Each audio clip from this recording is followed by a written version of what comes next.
Duan Jiaxian used a very violent method to attract attention by successfully making bubble tea. Lu Jingzi, the teacher who was lecturing at the podium, noticed this.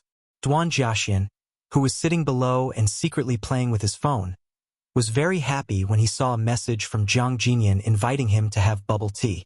At that moment, the teacher suddenly called his name. Since Duan Jiaxian hadn't been paying attention, he had no idea what the teacher had been teaching. So, he habitually chose answer C unexpectedly. The whole class burst into laughter, and his desk mate was also laughing so hard he was in tears. The teacher asked him to explain the solution to the problem. The teacher, seeing this, had no choice but to sigh and tell him to sit down. At this moment, a tall student with a basketball entered the classroom. The teacher asked him about playing basketball, and he awkwardly admitted that the teacher understood them the best. It was all because he was too sleepy in the morning and needed some activity to wake up his brain. Seeing the student's confused expression, Lu Jingzi, who was coming from behind, gave him a kick. When Lu Jingzi, who was good at physics, arrived, he immediately smiled and greeted Xiaolu. This week's physics test was very difficult, but he managed to get a perfect score, proving that he had put in a lot of effort and deserved praise. The student behind him couldn't help but be amazed that someone as talented as Lu Jingzi still needed to work hard. In response to the teacher's praise, Lu Jingzi expressed his determination to continue working hard. Duan Jiaxian's desk mate, seeing Lu Jingzi, couldn't help but express his admiration, saying the class monitor was so cool. Today, his handsome face once again pierced my heart. Duan Jiaxian, who was sitting next to him, was really fed up. Has he already taken over your heart? Why don't you make a move? His desk mate said regretfully, expressing that he was enough for himself. With so many people liking the class monitor, anyone who was in a relationship with him would either be jealous or exhausted. At this moment, the bell rang signaling the end of class. Duan Jiaxian ignored his desk mate's infatuated expression, stood up, and walked outside. His desk mate asked where he was going. Duan Jiaxian replied that he was going to get bubble tea in the corridor. When he arrived, he heard Jiang Jinian's sweet voice announcing that she had brought 2 cups of bubble tea for him. Duan Jiaxian felt a bit embarrassed and asked why she had brought 2 cups. Jiang Jinian explained that one was for him and the other was for Lu Jingzi. She also reminded him that the cup with 50% sugar was for him, while the cup with 30% sugar was for Lu Jingzi. She cautioned him not to mix them up because Lu Jingzi didn't like it too sweet. At this point, Duan Jiaxian really wanted to throw the bubble tea in the trash. But in front of Jiang Jinian, he tried to endure it and maintained his composure despite the frustration. When he returned, his face was dark, and upon seeing Lu Jingzi, he angrily walked up to him and forcefully threw the cup of bubble tea that Jiang Jinian had given him. Lu Jingzi expressed that he didn't drink this kind of drink, and Duan Jiaxian explained that the cup with 30% sugar was not sweet and he wasn't going to drink it. He suggested Lu Jingzi should just throw it away. Lu Jingzi looked at the cup of bubble tea in surprise, asking if this was really for him. It seemed more like going to war. Seeing Lu Jingzi laugh, Chenlv was puzzled and asked if it really was poisonous. Lu Jingzi told him it wasn't poisonous. He just found Duan Jiaxian's bristled look quite amusing. Other students, upon seeing Duan Jiaxian bringing bubble tea to Lu Jingzi, began to buzz with excitement. After returning to his seat, Duan Jiaxian showed visible discomfort. His desk mate asked where he had gotten the bubble tea from. Duan Jiaxian, irritated, replied that it was from Jiang Jinian, showing a frustrated expression.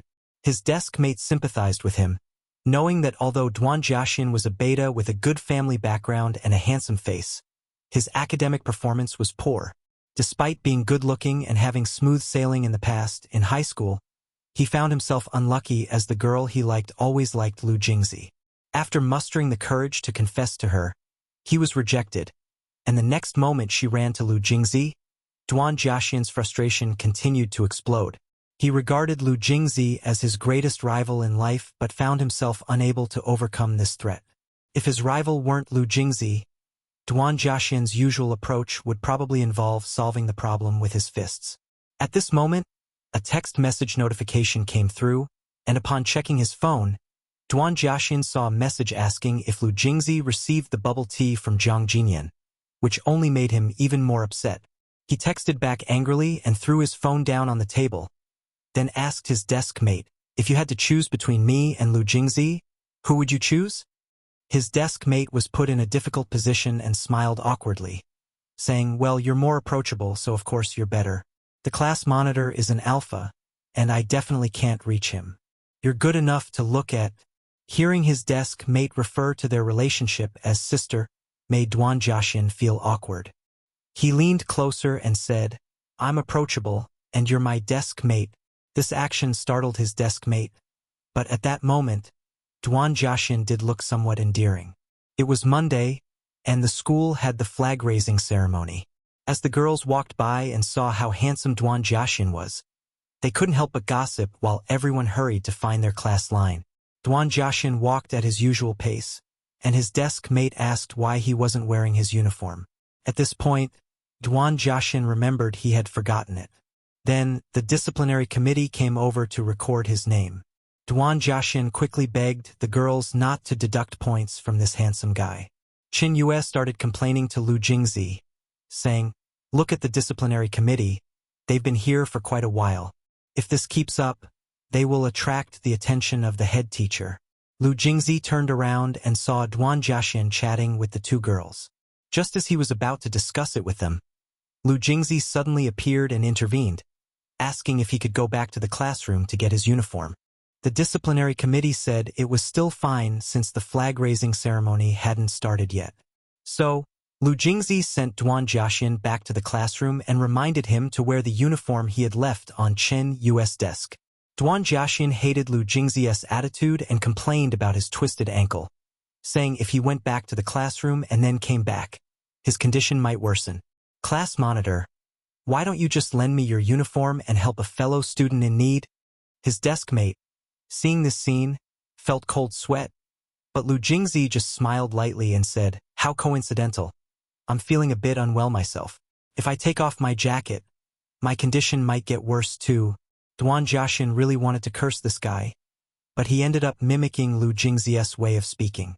At this point, Lu Jingzi suggested, "Why don't you take off your hoodie? I'll trade uniforms with you." Duan Jiaxin intended to provoke Lu Jingzi but didn't expect to be countered. Luo Tingzi never expected to be counterattacked by him. Just when they were about to engage in a confrontation, the class supervisor appeared in time. The two immediately called a truce when the supervisor asked about their uniforms. Caught off guard, Luo Tingzi awkwardly responded that he had forgotten to bring it. The supervisor, without any personal consideration, instructed two female members of the discipline committee to write his name in the logbook. After that, she revealed that Luo Tingzi should return to the discipline line and said, "Tell me, what conflict do you have with Luo Tingzi? If your mother asks about you, how should I respond to her as your college friend? You're in the 11th grade now. Stop causing trouble." During basketball practice, the protagonist obediently agreed. When his classmates asked about the conflict with Luo Tingzi that morning, they expressed admiration for him. "You did well. You even dared to confront Luo Tingzi. Aren't you afraid of any consequences?" As his desk mate, Song Yi hurriedly helped him steer the conversation back to class. As they passed by Luo Tingzi's seat, the protagonist turned and caught Song Yi looking at him. At that moment, Luo Tingzi was working on math problems. When he returned to his seat, he noticed the protagonist staring at him intently, not having time to worry. The protagonist, having started a confrontation, leaned over and said to Luo Tingzi, "Class monitor, I didn't expect your methods to be quite formidable." Hearing this, Luo Tingzi put down his pen and looked up at him, saying, "Have you tried it before?" This left the protagonist dumbfounded. Chun Wei, sitting next to them, couldn't help but laugh, looking at the protagonist's flustered expression, while Luo Tingzi also smiled slightly. During class, the protagonist's gaze was fixed on Luo Tingzi, who looked back at him. Feeling restless, Song Yi asked, "Are you completely lost in thought?" Suddenly, the protagonist spoke up, "Can you smell anything on him?" Song Yi guessed that the protagonist was referring to pheromones, but even if he wanted to know, he had no way to do so. Luo Tingzi controlled his scent very well and usually used methods to mask it. In the past, some girls had tried various ways to figure out Luo Tingzi's scent, but none had succeeded. Currently, no Omega could smell it. After speaking, the protagonist felt it was strange. Could he be planning to make a joke about this? It turned out he said that the class monitor had a rather pleasant scent, which left Song Yi dumbfounded. What do you mean by that? On this side, the class's study committee member who had found Lu Xingzi from many lectures expressed admiration. After listening to his explanation, she understood that he was still the class monitor. Can I still ask him about the exercises I don't know how to do in the future? Tran Viet, who was sitting next to him, began to want to prove his existence. Why don't you ask me? I know how to do this too. The class committee member looked at Lu Xingzi with tears in his eyes and saw that he didn't react. He could only awkwardly reply. He would ask Tran Viet next time. Chao Han Tam, who had just entered the classroom, saw this scene and started teasing Hawk about why he had feelings for Lu Xie. However, the class committee member wasn't bad either. He had good grades and was also pretty. Tran Viet told him that even if Hoa Koizhong couldn't catch Lo Xie's eye, what significance would the academic committee have? Chao Han Tam lamented about when he would ever see Lo Tin Tu actively pursue someone else. Hearing this, Tran Viet slammed the table and expressed that Lo Xie had already been proactive, even mimicking Lo Tin's mannerisms. After talking with Don Jia Dain, Chao Han Tam was very curious about who this person was. So, was the Omega beautiful? In our class, but upon hearing the name Don Jia Dain, Chao Han Tam was stunned and then felt uncomfortable. I still remember the person named Kyo. Back then, he could torment himself like that, and people who didn't know would think he was very tolerant. After class, the homeroom teacher asked everyone to memorize Li Tao's poem for the week. Checking with the team leaders if they could recite it by heart, it would be considered passed. While other classmates went outside to play, Don Jia Dain, bored, sat in place, fiddling with his phone, thinking about what happened today. He felt it was strange. Clearly, he had never disliked alphas before, but today he felt a sense of disgust. What exactly happened? At this moment, a message arrived from Tong Wai to Don Jia Dain, questioning clearly if Tong Wai was sitting next to him. Upon opening the message, he saw a photo of Lo Tin Tu drinking water. Tong Wai quickly said he sent it by mistake and meant to send it to a group of fans of Lo Tin Tu. Hearing this, Don Jia Dain was speechless. These Omegas had no boundaries. They even secretly took pictures of someone. There was time to finish the homework. At this moment, Tong Wai suddenly received a message. In the group, someone quickly looked and saw that a younger student in the class praised him for being handsome and said if he were an alpha, he would pursue him. Then came a string of replies affirming it, saying Don Jia Dain's reputation was also good. Don Jia Dain shrugged off, telling them to tell the younger student that if he wanted to pursue, he should pursue Don Jia Dain. Let him wait until he lives, and the intention wasn't to replace the younger student. Unfortunately, this small group of fans had liked girls since childhood. The younger student had no chance. Don Jia Dain wandered down the corridor, feeling very sleepy today. His classmates wondered where he had gotten so much pheromone. When he reached the restroom, Don Jia Dain suddenly sensed a fragrance. Looking up, he saw Lo Tin Tu. What are you doing here? As soon as Don Jia Dain spoke, he felt his whole body go limp.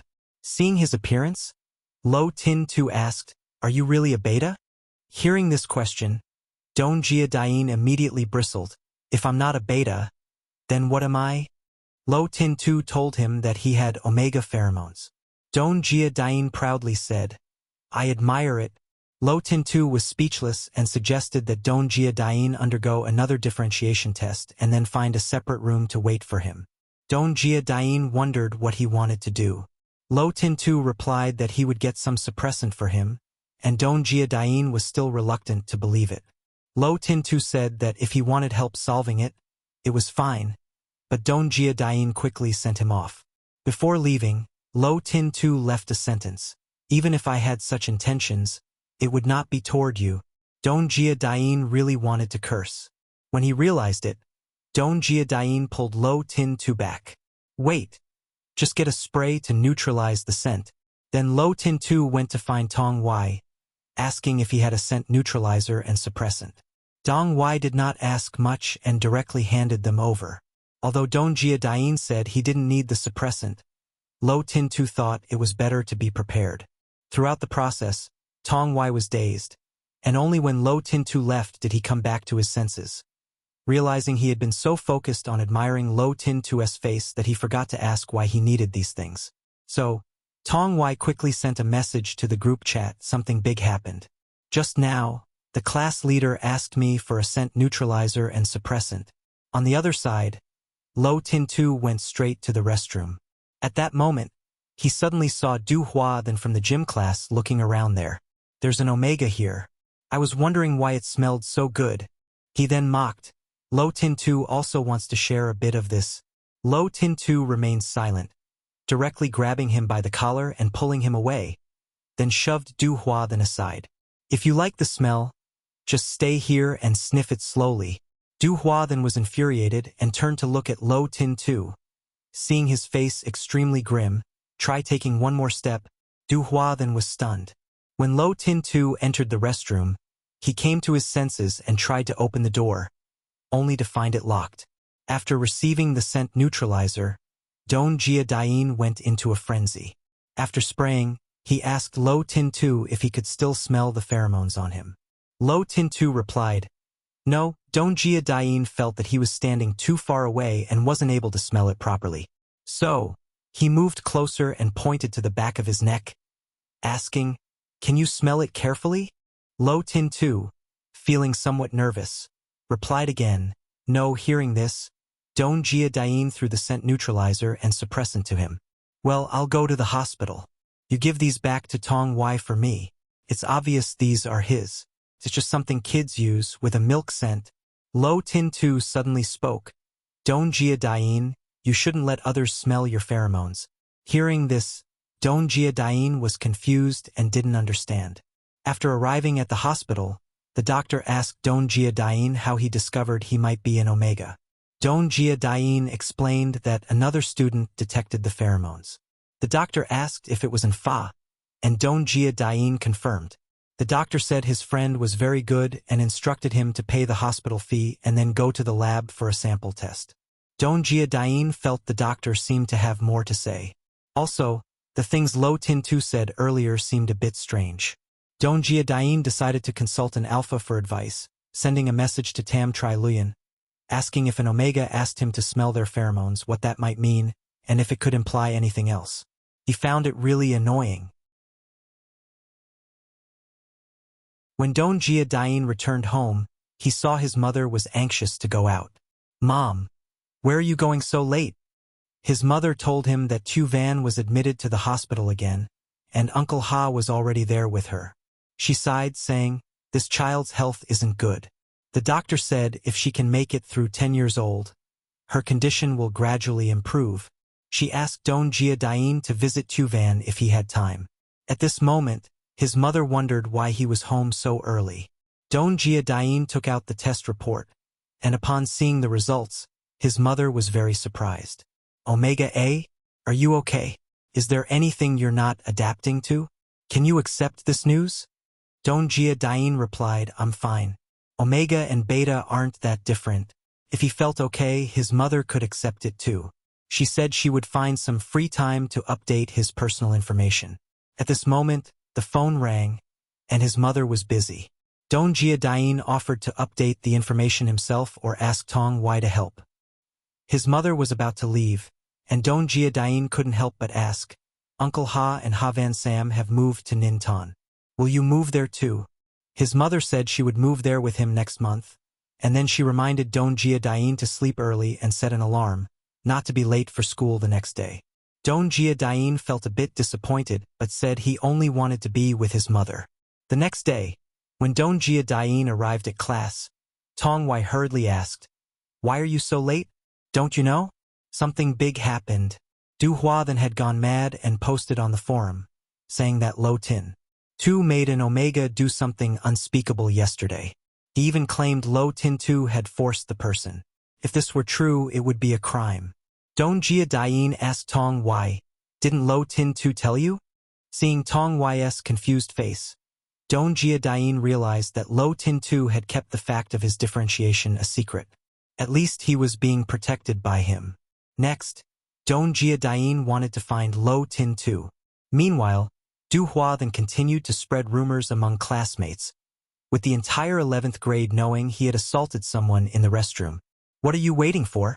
Besides, the teacher said there was indeed omega pheromone in the restroom, but this incident couldn't be entirely blamed on Lo Tin Tu.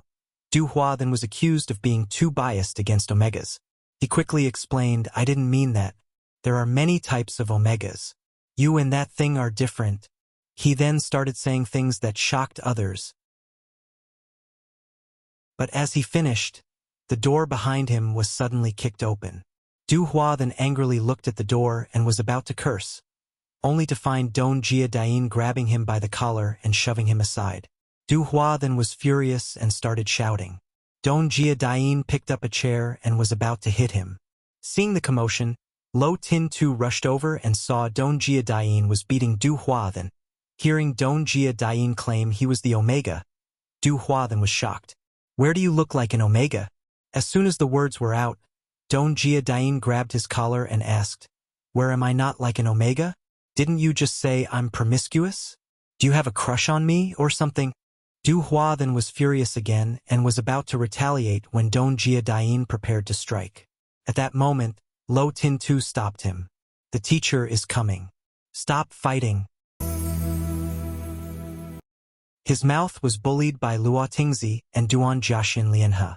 Do Shushan was so pitiful, and in the previous part, it was mentioned that Do Shushan had slandered Luo Tingzi. The Duan family could not stand it and gave him a beating. As a result, the two were sent to the teacher's office.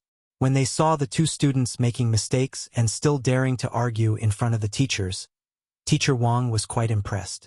Ms. Chow, the students in your class have quite the temper. Huh? Duan Jiaxin explained that it was Do Shushan who caused trouble first. The homeroom teacher wondered what Do Shushan had said to provoke him into taking action. At that moment, a knock on the door interrupted Duan Jiaxin, and upon seeing who had arrived, Luo Tingzi, Duan Jiaxin was extremely surprised. What was he doing here? Moreover, the female student next to Luo Tingzi looked somewhat familiar. When the two of them entered, Duan Jiaxin realized that this was the Omega student who had chatted with Do Shushan earlier. Luo Tingzi said that Tun Man could testify. Previously, Do Shushan had indeed made discriminatory remarks, and Tun Man also confirmed this. Teacher Wang was tenfold shocked. Ms. Chow also felt that these were discriminatory remarks. Teacher Wang confirmed again with Tun Man, who hesitated a bit. Looking at Luo Tingzi, and seeing him nod in agreement, Tun Man mustered up the courage to confirm this firmly with the two teachers. Moreover, the person Do Shushan spoke about was Duan Jiaxin, and that's why Duan Jiaxin had beaten him. At this point, Luo Tingzi took out his phone and showed a status update from yesterday. Although Do Shushan had long since deleted the status, Luo Tingzi had a screenshot of it. Do Shushan was confused. He hadn't added Luo Tingzi as a friend, so how did Luo Tingzi get the screenshot? At that moment, another teacher, after checking the camera, reported that both students were indeed in the class. Ms. Chow was relieved, feeling that Luo Tingzi was merely an innocent bystander and hadn't actually participated. Now that everything had been clarified, Teacher Wang deducted points from the two involved as a warning and imposed a fine of 3,000 yuan. Ms. Chow also asked the two to apologize to each other. This matter was considered settled. Ms. Chow said, Do Shushan, you go first. Although very unwillingly, Do Shushan still apologized to Duan Jiaxin. When it was Duan Jiaxin's turn, he started showing discomfort, asking, Is the apology enough? Did I not know how hard I hit you? Although this made people feel enraged, they had to accept it silently. As Ms. Chow was about to announce the end of the matter, Luo Tingzi, who was beside Do Shushan, said, I should have stopped him sooner. Maybe you wouldn't have been hurt so badly. Duan Jiaxin thought, Indeed, why didn't you stop me? Luo Tingzi replied, It was my first time seeing an alpha hit an omega, and I didn't react in time. I was just stunned for a moment, Both Duan Jiaxian and Dou Shushan were so furious they wanted to explode. After leaving, Duan Jiaxian wondered why the female student agreed to help him and how she had that screenshot. Luo Tingzi explained that Tun Man is a good person. When she saw him being called to the office, the teachers had actively contacted him, and the screenshot had been sent to him last night. He hadn't expected that Tun Man would come forward voluntarily. Hearing this, Duan Jiaxian felt that Luo Tingzi was truly formidable. He then told him, "I don't owe you anything this time. I know you didn't reveal that the Omega was me, so I got slandered. But beating him up also helped clear your name. No need to thank me. After all, I'm a good student who finds joy in helping others. If you want to show gratitude next time, if Zhang Kainim gives you a gift, you can just refuse it and hint for her to give it to me." At this point, Luo Tingzi realized that Duan Jiaxian was pursuing Zhang Kainim, who hadn't responded to him. Duan Jiaxian blushed and admitted, "Yes, that's right." Hearing this and realizing that Duan Jiaxian was sarcastic, Luo Tingzi laughed. Duan Jiaxian got so angry he started cursing. At that moment, Luo Tingzi opened the classroom door, and Duan Jiaxian was directly stunned. The teacher inside was still giving a lecture, interrupted by his loud shout. The teacher angrily reminded him to keep it down. "What is it? Duan Jiaxian, come up and solve this problem on the board." The angrier Duan Jiaxian got, the more he felt that Luo Tingzi was scheming against him. After 3 minutes of being dumbfounded at the blackboard, Duan Jiaxian couldn't figure out even a single word and directly told the teacher that he didn't know how to do it. The teacher was speechless and told him to sit down and listen carefully. Seeing Duan Jiaxian return to his seat, he quickly asked, "What happened? Why did you change so much after one night? The whole school is buzzing about this news. And what were you doing in the restroom?" Seeing his curiosity, Duan Jiaxian replied, "If helping you write off the 3,000 yuan fine would make you tell me, then I'll tell you." He then handed his phone to Duan Jiaxian. "I've added you to the school's Omega chat group." As soon as Duan Jiaxian was added, he was surrounded by a group of Omegas. They were all very relieved to find out that he was an Omega who had been in the restroom with Luo Tingzi. Don Jia Dain had been mocked and laughed at by the Omega group. Tong Wai quickly corrected himself, saying it was their own group now. Don Jia Dain was an Omega too. The next day, Don Jia Dain's team participated in a basketball game against the physical education class. Everyone cheered for Don Jia Dain with excitement. Lo Tin-tu was distracted by the commotion and saw Du Hua then blocking Don Jia Dain. In the next moment, Don Jia Dain leaped and made a perfect shot. Don Jia Dain noticed someone watching him and realized it was Lo Tin-tu. As Don Jia Dain was preparing to drink water, he was distracted by Tran Viet's shout, who said, "Look at our team." They said the losing team has to dance on stage. But little Don is quite impressive. Look at his basketball skills. Lo Tin-tu, not wanting to listen to more, was about to drink water when he felt a pang. At this moment, a cry of pain came from the basketball court, catching both of their attention. A classmate from the physical education class had been knocked down by a student from their class, and the other party refused to admit it. It seemed the injured student could no longer continue playing. Don Jia Dain got angry immediately. The injured student said he was fine and asked Don Jia Dain not to clash with them. But the physical education students felt the problem was with him and were very arrogant. Don Jia Dain demanded the injured student leave the court and be replaced. Under Don Jia Dain's threat, the physical education class agreed, hoping someone could replace the injured student. After all, the match affected the honor of both teams. Don Jia Dain looked at the physical education class and thought this match would be tough. Lo Tin-tu couldn't stand by any longer and decided to step in on behalf of Don Jia Dain. The students and the physical education class saw this and were excited. It was indeed a wonder of the year, and Don Jia Dain reminded him that if they lost, they would have to dance on stage in front of everyone, which would be embarrassing.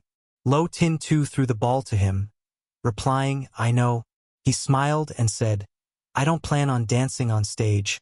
The physical education students were still trying to intimidate Lo Tin-tu, hoping he would back down. Lo Tin-tu didn't give in. "My team has already made you leave the court. What do you think? This direct challenge left the opponents speechless. Then the whistle blew, signaling the start of the game. The two teams clashed fiercely, with the score closely pursued. At this point, the physical education class scored and was ahead by 10 points. Seeing this, the physical education team was boastful. Soon after, Dongjia Dain used his skills to score, breaking through the opponent's defense. Du Hua then saw the time running out but noticed Dongjia Dain was still striving hard. This kid really believed he could create a miracle. Dongjia Dain was tightly guarded by a few physical education students.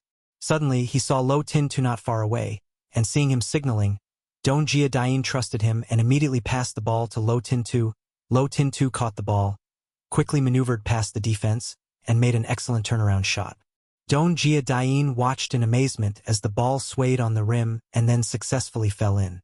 When the game ended, Lo Tin-tu's final score secured the victory for his team. The cheers were deafening. As Lo Tin-tu stood up, Dongjia Dain approached and handed him water, praising him for his skill. Lo Tin-tu complimented Dongjia Dain's passing. Dongjia Dain lazily stretched and said, "It's nothing special. Just my usual moves." Lo Tin-tu's gaze was drawn to him, unable to help but glance again, his small waist inadvertently showing a little more. After the game ended, the students from the physical education class still hadn't forgotten to remind them to dance on stage. After all, they had bet on it, and the physical education class couldn't refuse. Dongjia Dain then played some music and asked Lo Tin-tu which song they should dance to. Lo Tin-tu said he didn't understand these things and let Dongjia Dain choose. Dongjia Dain suddenly felt that dancing on stage was too easy for them, so he suggested the physical education class learn a dance routine from the female students, particularly aerobic dance, and reminded them to get the moves right. The physical education class grudgingly complied, though very reluctantly. Other students outside laughed uncontrollably. At this moment, Lo Tin-tu took out his phone to record Du Hua then, and Tran Viet asked what he was doing. Lo Tin-tu put away his phone, saying there was nothing, and looked at Du Hua then's troubled face. Lo Tin-tu said, "Tran Viet, go back to class first. I'll come over later." As Du Hua then came out of the restroom, he saw Lo Tin-tu and showed him the video, saying he wanted to negotiate. Seeing himself in the video, Du Hua then hurriedly tried to grab the phone, but Lo Tin-tu naturally wouldn't let him. He angrily cursed and said, "Delete it, Lo Xie. Keeping this won't help you.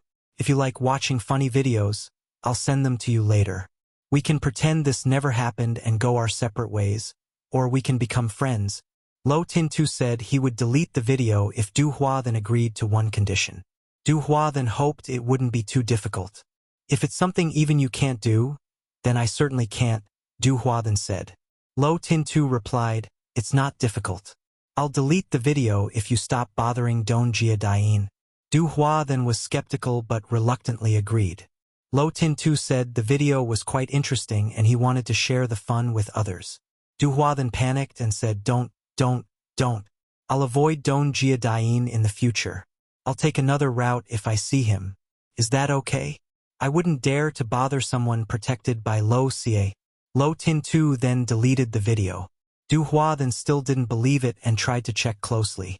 Lo Tin-tu asked him, "Don't you trust me?" Du Hua then said, "Just checking to be sure," and Lo Tin-tu handed him the phone. After confirming the video was deleted, Du Hua then finally relaxed. When he was about to go back on his word, Lo Tin-tu reminded him, "Don't forget the promise. If you do, I have ways to make you remember. We'll both be in trouble." Afterwards, he let go of his hand. When he returned to the classroom door, he saw everyone doing their homework. It turned out that they had just gone to play ball, and the teacher came to check on them. Originally, the teacher had given them a whole period to complete the assignment, but now the time was shortened to half a period.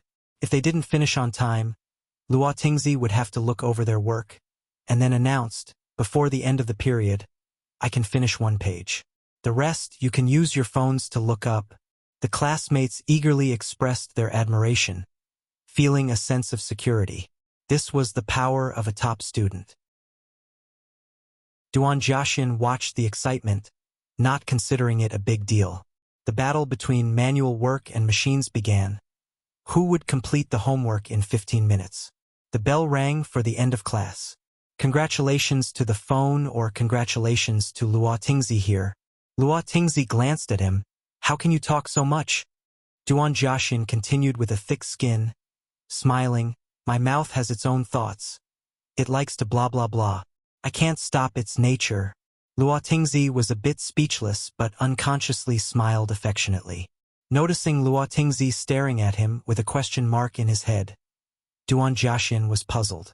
This time, Liucong didn't argue with him, which was somewhat unexpected for Duan Jiaxin. However, the next moment, Liucong pointed out, with so many concepts you have, why didn't you ask for help with your homework? When the teacher returned to the classroom and saw the pile of homework on the desk, he asked, has everyone finished? Then he called them back into the classroom. If the accuracy is high, I'll overlook the skipping class. If there are many mistakes, you'll get a serious punishment. After returning to his seat, Duan Jiaxin started fiddling with his phone again, while Tongyi sitting beside him continued to praise Liucong. After recent events, Tongyi's admiration for Liucong had grown even stronger. He asked Duan Jiaxin if he still had any issues with the class monitor. Duan Jiaxin thought for a moment and then smiled. Let's say so. On Friday after school, Liucong went home. As soon as he opened the door, he saw his mother's friends. He went up to compliment them and wondered how his mother had raised him so well. Mother Luo said she had no special methods. This child has always been sensible. When Duan Jiaxin and his friends left, Mother Luo suddenly smelled smoke. Liucong asked as soon as he entered the house, did you smoke? Liucong said he had only been to an internet cafe, not smoking. Mother Luo told him that his grandmother had slipped and was now in Nanshan Hospital. Mother Luo had just visited her today. Fortunately, it wasn't serious, and she would be able to go home by the end of the week. However, his grandmother mentioned missing Liucong, so Mother Luo instructed him to visit the hospital if he had free time. Liucong decided to go the next day. Mother Luo then asked if there was anything new with him recently. Liucong found it strange, asking what counted as new. Seeing his calm demeanor, Mother Luo felt that the rumors she heard were unreliable and mostly meaningless. So, she asked Liucong if he had met any pretty omegas recently. Hearing this, Liucong was stunned for a moment. Then, the image of Duan Jiaxin appeared in his mind. Seeing her son's reaction, Mother Luo continued, is there really an omega who you find attractive? Liucong replied, I guess so, but thought to himself if it was a few days ago, he wouldn't have considered him an omega. Mother Luo then encouraged him to interact more with the person. In the past, your father pursued me. Didn't he always hang around in front of me every day? Hearing this, Liucong was also stunned. I just said someone was pretty, and you're already thinking so far? After saying this, he stood up to go take a shower. Seeing her son's appearance, Mother Luo thought he was embarrassed. The next day, at Nanshan Hospital, Duan Jiaxin was staring with wide eyes at his younger half-brother. The little brother's father was persistently causing a scene, wanting to go out to play. Duan Jiaxin felt a headache. He shouldn't have agreed to help his mother take care of this kid. In the end, unable to stand the crying, Duan Jiaxin had no choice but to agree. After leaving the ward, the little brother asked for Coca-Cola. Duan Jiaxin directly refused. The next moment, the little brother looked at him with a pitiful gaze. But this time, Duan Jiaxin had no intention of indulging the child. However, after 10 seconds of confrontation, Duan Jiaxin lost. He waved the white flag in surrender but clarified before going to buy it that he would only let the little brother have a sip of Coke, not cold, and warned him that drinking too much would get him spanked by his father that night. At this moment, he suddenly heard a noise behind him. When he turned around, he saw Liucong. Why are you here? Liucong explained that he came to visit his grandmother, who had been admitted to the hospital a few days ago. At this moment, Duan Jiaxin remembered his mother's reproach a few days ago, mentioning that the hospital had just received a distinguished guest. The hospital director even personally came to greet her and wanted to book the entire 15th floor. almost leaving the little boy Ta Yunshin without a place to stay. It seemed that the distinguished guest was Luo Tingzi's grandmother. Luo Tingzi wondered if this kid was his younger brother. Duan Jiaxian nodded and then asked Luo Tingzi to keep an eye on the little brother while he went to buy water. Luo Tingzi quickly agreed. Looking at Ha Vanshan, who was sitting in a wheelchair, Luo Tingzi approached to ask Duan Jiaxian, "Is he really your brother?" Ha Vanshan happily replied, "Yes." When Duan Jiaxian returned, Luo Tingzi looked at the two brothers and felt that they didn't resemble each other at all. At this moment, Duan Jiaxian's phone rang. It was a message from his mother, asking where Ha Vanshan's father was. Duan Jiaxian wanted to take the little brother back to the ward. Ha Vanshan timidly asked, "Will my brother stay for lunch?" Duan Jiaxian was about to refuse but stopped when he saw Ha Vanshan's pitiful appearance. Then, he glanced at Luo Tingzi standing next to him and suddenly had an idea. He put his arm around Luo Tingzi's shoulder and said, "I have to go out with my classmate and can't eat with you." After saying that, he winked at Luo Tingzi. Luo Tingzi had no choice but to cooperate. Ha Vanshan looked a bit forlorn. "Will you come to visit me next week during the break?" Don Jia Dain asked. "Maybe not," Don Jia Dain replied. Ha Van Tam then took his hand and said, "Your dad bought a big house next to the school." After Ha Van Tam moved in, he wanted Don Jia Dain to move in too so they could have meals together. Hearing this, Don Jia Dain began to look for excuses. He said he would stay at school next month and couldn't live with Ha Van Tam. "Do you know what high school students are like? Their homework is overwhelming, and the workload is very intense. Ask my classmates. We're drowning in homework every day, and we don't even have time to use the bathroom." Lo Tin Tu was at a loss for words but helped Don Jia Dain explain. At this point, Ha Van Tam couldn't hold back his tears. Don Jia Dain flusteredly tried to comfort him, but it was useless. He looked to Lo Tin Tu for help. Lo Tin Tu, feeling a headache, reached out and patted the boy's head. Unexpectedly, Ha Van Tam cried even harder. Don Jia Dain felt like his head was going to burst. "Lo Tin Tu, are you doing okay? The crying is getting louder." Lo Tin Tu said, "I have a method, but I'm not sure if it will work." Don Jia Dain, feeling desperate, said, "If you can make him stop crying, I'll call you Dad." Lo Tin Tu decided to give it a try. He leaned in and whispered something to Ha Van Tam. The boy looked up at Don Jia Dain and stopped crying, swallowing his tears. Don Jia Dain was impressed. At this moment, Ha Van Tam's father arrived and asked, "Why are you drinking Coca-Cola? The doctor said you shouldn't touch this junk food." He then scolded Don Jia Dain, saying he shouldn't be causing trouble for his son. Don Jia Dain apologized, and Ha Van Tam quickly explained, "I wanted to drink it myself." Ha Tan then apologized to Don Jia Dain, saying he had heard that Don Jia Dain wouldn't stay for dinner. Don Jia Dain replied, "I'm not staying. I have to go out with my classmates. Uncle Ha and Van Tam, please go back first." After they left, Don Jia Dain asked Lo Tin Tu what he had said to Ha Van Tam that was so effective. Lo Tin Tu replied, "I told him if he kept crying, his brother would cry with him." Don Jia Dain was speechless, while Lo Tin Tu smiled and asked, "What about you? Shouldn't you be more understanding? Do you want to call me Dad or Father?" Don Jia Dain suddenly became sensitive, making Lo Tin Tu want to take advantage of the situation. After saying goodbye to Ha Van Tam, Lo Tin Tu turned to Don Jia Dain and said, "You should be more understanding. Do you want to call me Dad or Father?" Don Jia Dain hesitated, looking for an excuse to avoid the situation, but Lo Tin Tu was not going to let him off the hook. Don Jia Dain was somewhat annoyed, thinking this was not the time for tricks. He felt a bit unfair, but tried to comfort himself, telling himself it was just a term of address. So, Don Jia Dain closed his eyes, faced Lo Tin Tu, and mumbled indistinctly. Lo Tin Tu moved closer, urging him to say it louder.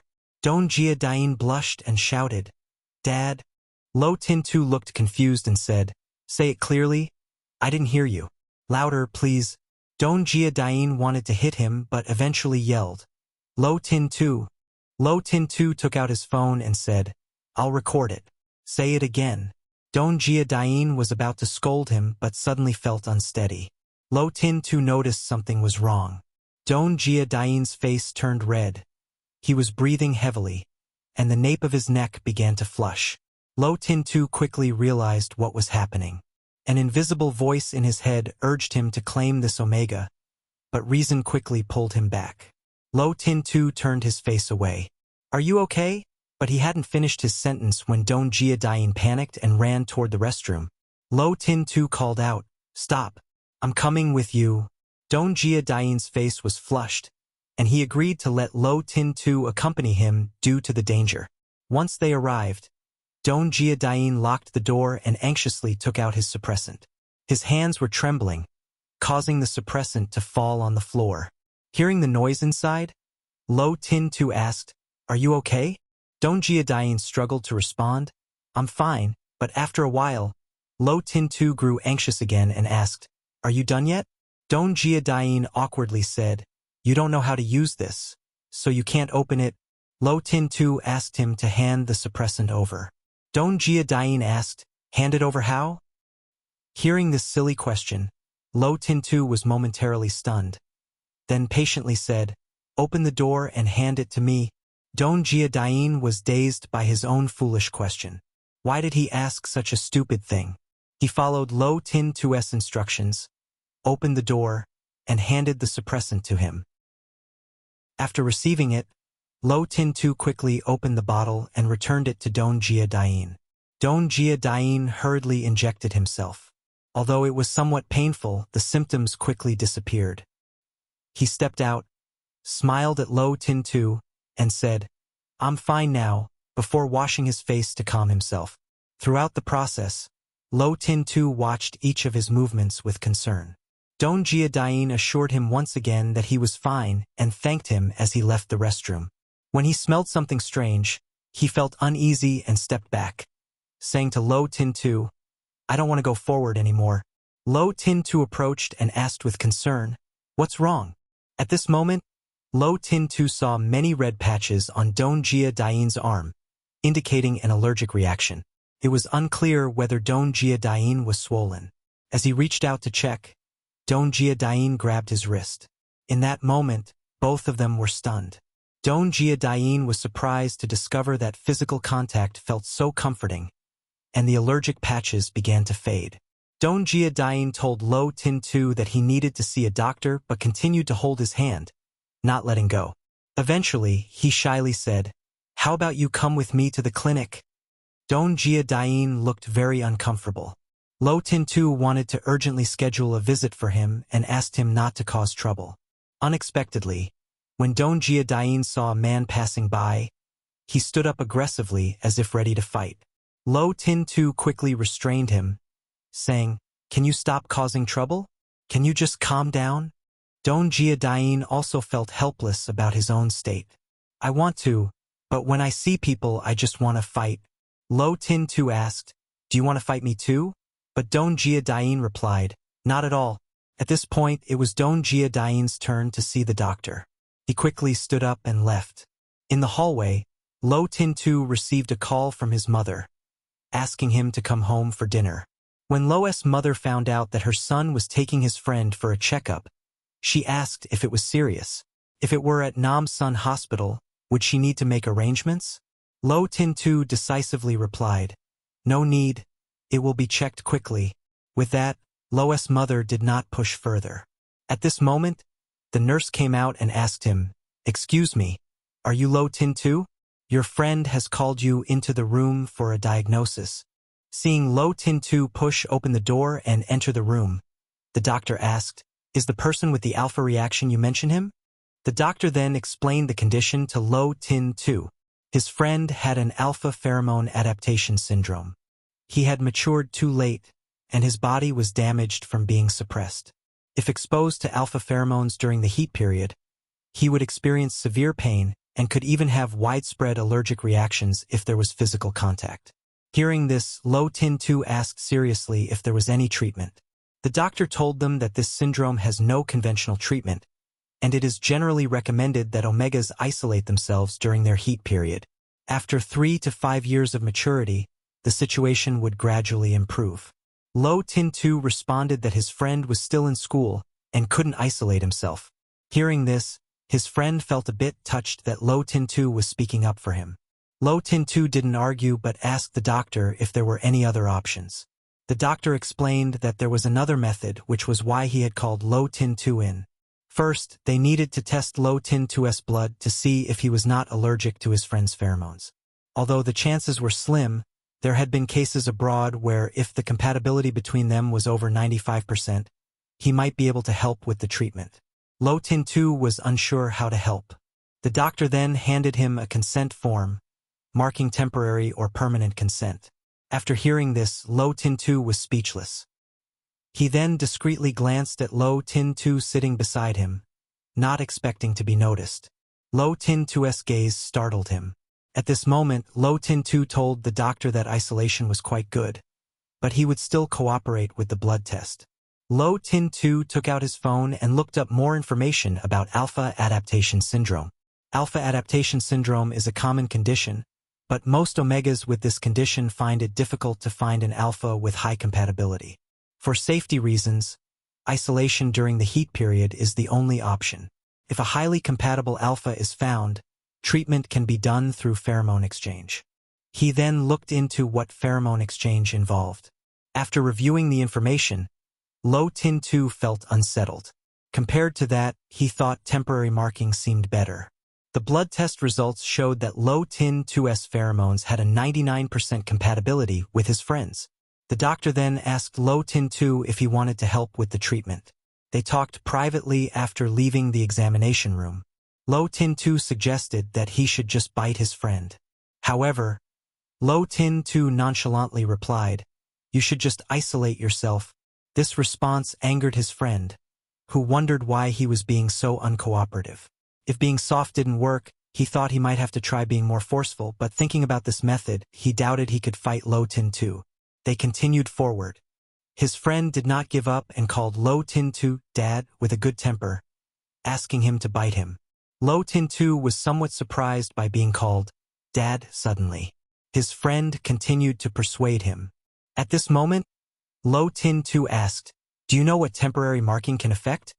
Previously, Dongjia Dain had studied that whether it is a temporary mark or a permanent one, it makes alphas feel a strong sense of possession and protection. For omegas, the desire to possess them can even drive an alpha to lose their sanity. However, Dongjia Dain felt that with Lo Tin-tu's self-control, he would definitely not be affected by primal instincts. Since Dongjia Dain was so sincere, Lo Tin-tu had no reason to refuse. He then smiled, "Then let's go ahead." Seeing that Lo Tin-tu agreed, Dongjia Dain immediately started to take off his coat, preparing to resolve it on the spot. Lo Tin-tu was startled by this action and quickly helped Dongjia Dain put his coat back on, then told him to go to the restroom. Dongjia Dain felt that this person was very troublesome and watched as he followed Lo Tin-tu. Lo Tin-tu sighed, noting that the late development of Dongjia Dain seemed to be advantageous. Otherwise, he really doubted if Dongjia Dain could have grown up like this. Once they arrived at the restroom, Lo Tin-tu decisively closed the door, then asked Dongjia Dain to turn around and lean against the wall. Dongjia Dain said it was unnecessary, as he could stand firm on his own. Lo Tin-tu slowly approached Dongjia Dain, and after waiting for a long time, the anticipated pain did not come. Just as he was about to speak, Lo Tin-tu suddenly bit into Dongjia Dain's scent gland. Dongjia Dain was a bit panicked and reflexively jabbed Lo Tin-tu with his elbow, but Lo Tin-tu had already anticipated this and quickly restrained Dongjia Dain's hands, preventing him from moving. At this moment, Dongjia Dain truly understood the physical strength difference between alpha and omega. After restraining him, Lo Tin-tu began to release his pheromones. After the process was completed, he even lingered to lick Dongjia Dain's scent gland. The sensation was so soft that Dongjia Dain was at a loss for words and felt his whole body go limp. Lo Tin-tu timely supported him, and Dongjia Dain said, "You're making me uncomfortable." After returning home, Don Jiadain told his mother that he wanted to move into the dormitory. His mother was concerned about whether he could adapt to living there. Don Jiadain explained that it was fine, as Tong Wai would also stay at school. His dorm only had one person with an empty bunk available, so he wanted to move there. When his mother mentioned the house near the school that Uncle Ha had bought, Don Jiadain stated that he was not used to living with them. However, his mother still worried. Since childhood, he had never lived in a dormitory. Moreover, with his current academic performance, his mother couldn't monitor his studies if he lived in the dorm. Seeing Don Jiadain like this, his mother felt very heartbroken. After her divorce from his father, Don Jiadain had always been distant from her current husband. Eventually, his mother proposed a condition. If Don Jiadain's results improved in the upcoming monthly exam, she would agree to let him live in the dormitory. Hearing this, Don Jiadain was very happy. He asked, "What level of improvement are you expecting?" His mother, knowing her son well, set a reasonable expectation. A ranking better than 51. Upon hearing this, Don Jiadain felt a bit overwhelmed. It was quite challenging, especially since the next day he had to go to school where all the students were alpha. Don Jiadain wanted to confirm whether Lo Tin 2's marking was effective. So, that evening he called his close friend, Tam Chi-Leet, who was an alpha and could be used for verification. Tam Chi-Leet was amused by this action and even joked about it. Don Jiadain coldly pushed him away and then tried again, leaning in to test if there was any resistance to his body. Don Jiadain could confirm that Lo Tin 2's marking was effective. After confirming, Don Jiadain coldly told Tam Chi-Leet to leave. In the early morning, Don Jiadain suddenly felt achy all over. At that moment, his friend nudged him and said, "Look at your goddess." Don Jiadain turned to see Zhang Kai-nim and her friends walking by. He happily waved at Zhang Kai-nim, who also waved back. A female student nearby commented that ever since she learned Don Jiadain was an Omega, she didn't find him scary anymore. Zhang Kai-nim found this strange. The girl explained that it was because Don Jiadain had once beaten Du Hua then until he bled, and now knowing he was an Omega made her find him somewhat endearing. Another student asked Zhang Kai-nim if he would consider dating an Omega. She said that Omegas were rare, and dating one could make someone proud for a year. However, Zhang Kai-nim felt that if he were to date someone, it would have to be someone he liked, regardless of gender. Meanwhile, Don Jiadain still felt achy and couldn't find Lo Tin 2 among the crowd. Remembering that there was a suggestion online to use objects with alpha's pheromones to temporarily soothe allergic reactions, Don Jiadain decided to get Lo Tin 2's uniform. At that moment, a commotion was heard from behind. It turned out that the head teacher was inspecting students' uniforms. Hearing that students without uniforms would be punished to run 5 laps, Don Jiadain felt uneasy. If he wore the uniform, he could exchange it with Lo Tin 2, but if he didn't wear it and demanded a swap, it would be unfair to Lo Tin 2. Moreover, the head teacher was right behind him. Don Jiadain considered that running a few laps was not a big deal since there were fewer people there. As he was pondering, a uniform was draped over him. Don Jiadain looked back to see Lo Tin 2. After giving Don Jiadain the uniform, Lo Tin 2 directly stepped into the line for the punishment. The uniform had Lo Tin 2's pheromone scent, which smelled like lemon with hints of a deep forest covered in thick snow, making Don Jiadain feel very at ease. Tong Wai next to him was stunned by the scene. Why was the class monitor giving him a uniform and taking the punishment for him? Since when did he and the class monitor have such a relationship that they kept secret from others? Don Jiadain didn't hide anything and told Tong Wai that he had alpha adaptation syndrome. Because of the high compatibility with Lo Tin 2's pheromones, Lo Tin 2 was helping him with the treatment. This was just one of the methods. Tong Wai was very envious and said he also wanted to have this syndrome. He asked if the class monitor would give him a uniform too.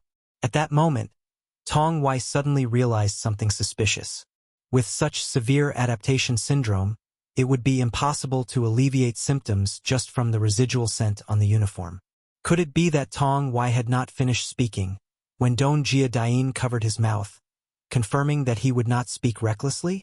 Don Jiadain then slowly released Tong Wai, who felt he had just heard shocking news. Don Jia Dain said, "You really are not human." Don Jia Dain was speechless and told him to be clear-headed. Hearing this, Tong Wai became even more anxious, thinking it was quite surprising that the class monitor would help him with such a severe adaptation syndrome. He then asked if the class monitor was really that amazing. Don Jia Dain was unsure how to answer this question. The ritual ceremony was about to end, and the students who were punished had just arrived at class 7. Tong Wai asked Don Jia Dain if they would go back to class after the ceremony ended. Considering that Lo Tin Tu had been punished for helping him, it would be a bit unreasonable for him to leave directly. So he decided to buy a drink for Lo Tin Tu. After buying the milk tea, Don Jia Dain returned to the stadium, just in time for the final round of punishment. Seeing Lo Tin Tu running by, Don Jia Dain encouraged him, telling him not to let others take his place. Meanwhile, other students teased Don Jia Dain about the milk tea, but he focused only on Lo Tin Tu, who was already far ahead. When Lo Tin Tu finished, the teacher was surprised and said, "New record. Remember to wear the uniform next time. Running so many laps is a waste of time." Don Jia Dain thought the exercise was quite intense, so it was appropriate to bring water now. He gave Lo Tin Tu a uniform in return for a refreshing drink. Don Jia Dain thought he was considerate. When Don Jia Dain happily brought the milk tea to Lo Tin Tu, he suddenly saw Jiang Kai Nim stepping in first and handing Lo Tin Tu the water. Don Jia Dain was stunned, feeling angry and turning away. Why did the girl he liked have to be with Lo Tin Tu, the god of men? Not only did she deliberately bring sports drinks, but she was also smiling happily with Lo Tin Tu. At this moment, he heard Lo Tin Tu calling him from behind, asking, "Wasn't it for me?" Don Jia Dain turned back, puzzled. Hearing Lo Tin Tu mention the milk tea, Don Jia Dain said it was originally for him, but Lo Tin Tu had already received water from Jiang Kai Nim. He guessed that Lo Tin Tu couldn't finish 2 drinks alone, and that Lo Tin Tu actually wanted fruit juice. Don Jia Dain originally didn't want to give it to him, but after being stared at by Lo Tin Tu, he compromised, feeling that he had to rely on his pheromones. Don Jia Dain found it strange because he had never accepted Jiang Kai Nim's water before. Don Jia Dain inquired, "Don't you like her?" Hearing this, Lo Tin Tu was a bit angry at Don Jia Dain, feeling Jiang Kai Nim was being overly scrutinized. He used a straw to drink and then told Don Jia Dain that he didn't like her before, but now he shouldn't like her. Don Jia Dain responded, "If possible, then it is possible, but can you switch to liking someone else? You and her are in different classes and have no common topics." Lo Tin Tu told him he liked the person, not the achievements of the person. Hearing this, Don Jia Dain didn't know how to refute. At that time, Lo Tin Tu told him he was just teasing.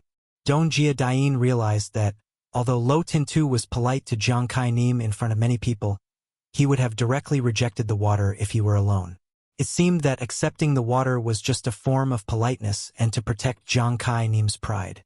He then asked if the fruit juice he bought was good. Lo Tin Tu answered that it was okay. Don Jia Dain asked if he didn't find it had the same scent as him, all tangy. Lo Tin Tu guessed he was referring to his pheromones, but his pheromones were lemon lime.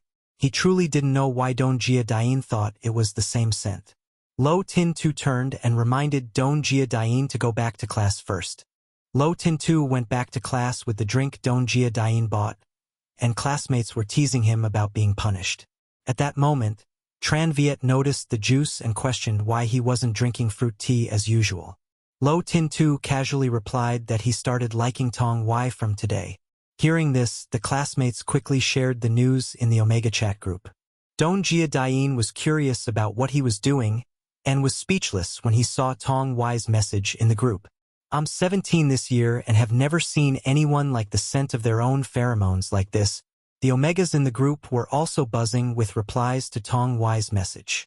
Don Jia Dain thought Lo Tin Tu was truly narcissistic.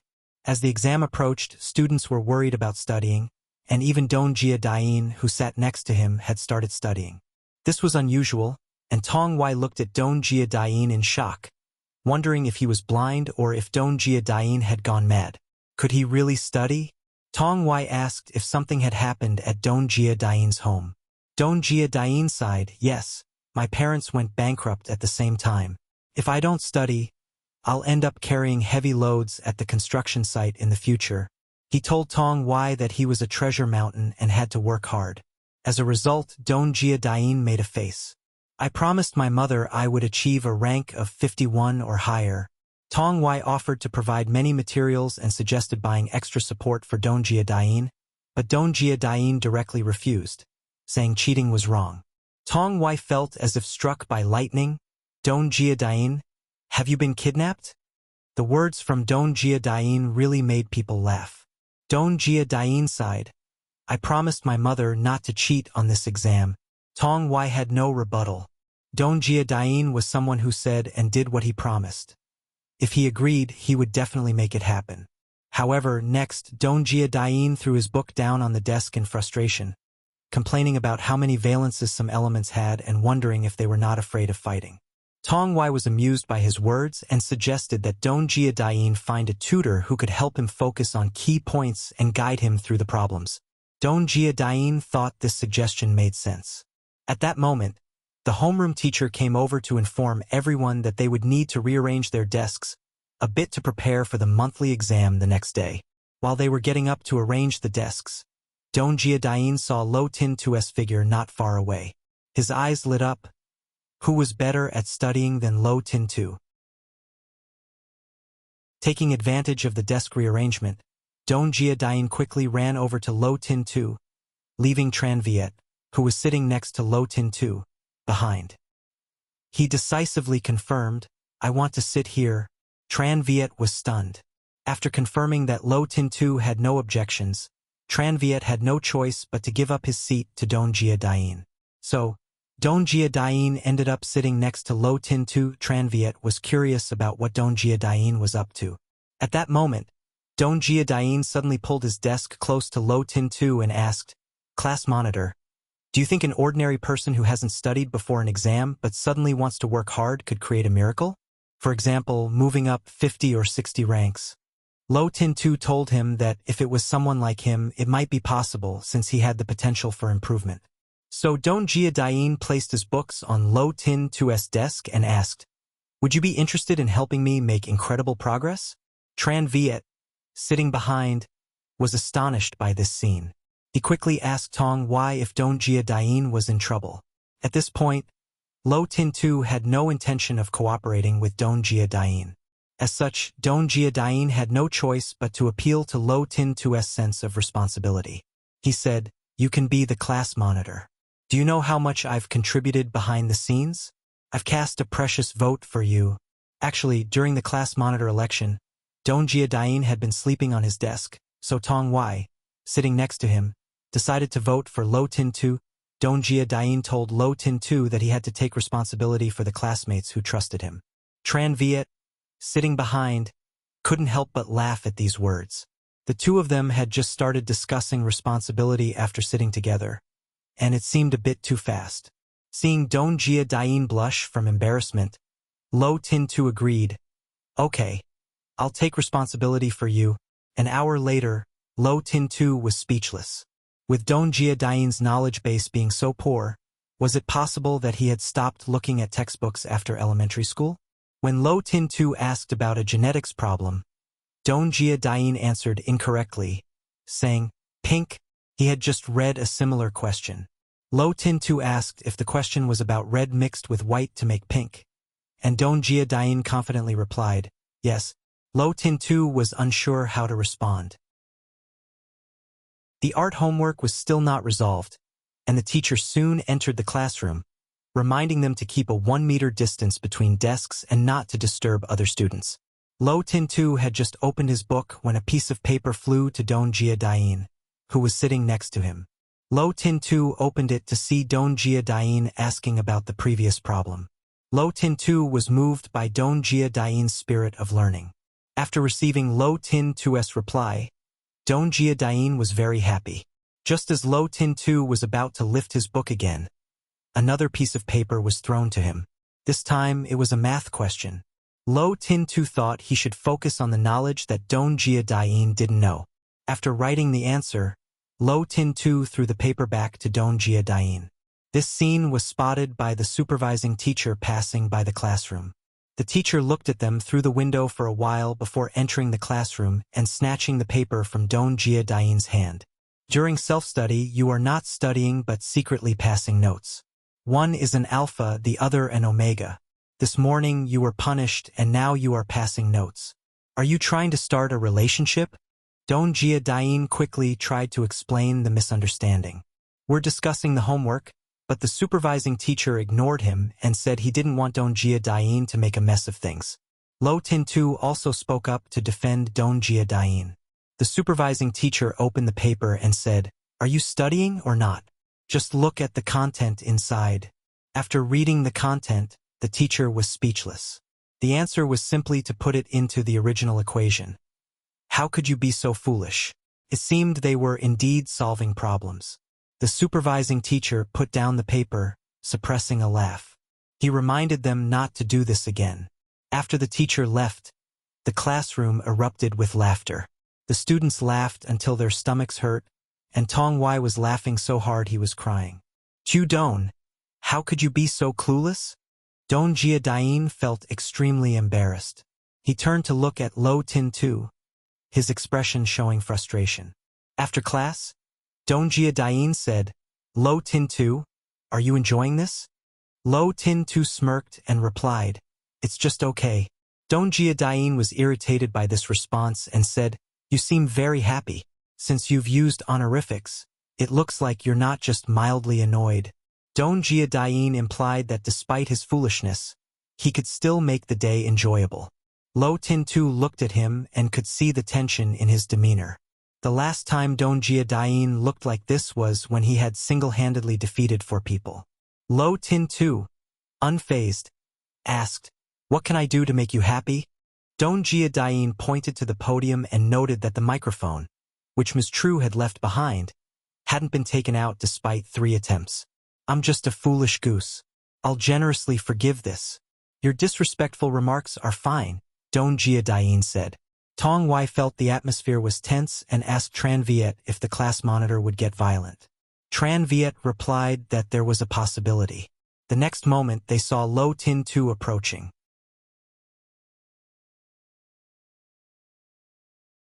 Nearby, Dongjia Dain's classmates were alarmed, thinking the class monitor was about to act.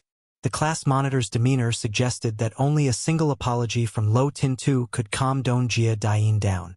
When Lo Tin-tu suddenly came closer to Dongjia Dain was taken aback. This was the feeling of oppression from an alpha. Dongjia Dain was somewhat angry. This kid dared to play dirty with him, trying to pressure him with the marking. "Let's see how you like this," Dongjia Dain thought. Unexpectedly, Lo Tin-tu apologized, saying, "I was wrong. I shouldn't have called you foolish." Tong Wai and Tran Viet, who were sitting behind, were stunned. Dongjia Dain was also astonished, his jaw dropping. Lo Tin-tu apologized to him. Dongjia Dain blushed and replied, "Since you've said that, I suppose I can forgive you. When you go home, remember to reflect daily on your mistakes. Remind yourself not to repeat them for the rest of your life." Seeing Dongjia Dain's smug expression, Lo Tin-tu was speechless. "I'm giving you a way to save face," he said. Dongjia Dain continued to review his knowledge for the upcoming exam. Tong Wai reminded him, "There are only 20 minutes left until the exam starts. Aren't you going to use a cheat sheet?" Dongjia Dain insisted on taking the exam based on his own abilities and reminded everyone in the class to tidy up the exam room and remove all their study materials. At this moment, Dongjia Dain poked Lo Tin-tu and then offered 3 pens to him as a gesture of respect. Lo Tin-tu asked Dongjia Dain, "What is this new ritual?" Dongjia Dain explained that it was a gesture to honor the academic deity, hoping Lo Tin-tu would bless him to meet the exam standards. Lo Tin-tu advised him to make sure to complete the essay. Dongjia Dain teased, "I will write that the class monitor Lo Tin-tu of my class, although a bit foolish, is a joyful person who enjoys helping others and is an enthusiastic and kind class monitor." Just thinking about the class monitor's smiling face makes me feel I can finish the essay in a few minutes, Lo Tin-tu was dumbfounded by this. Describing someone with a smiling face is a term used to describe the dead, he said. You're messing up the essay. Don Jia-dain was irritated by his comments and watched as Lo Tin-tu strode away. Tran Viet wondered when Don Jia-dain's relationship with Lo Tin-tu had become so good, but before he could finish, another student approached and asked Lo Tin-tu which ancient poetry questions would be on the exam. Lo Tin-tu didn't know how to advise the student but eventually helped them narrow down some possibilities. Afterward, he turned to ask Tran Viet what he was discussing earlier. Seeing that Tran Viet said it was nothing, Lo Tin-tu went to his own exam room. Tran Viet was still filled with curiosity.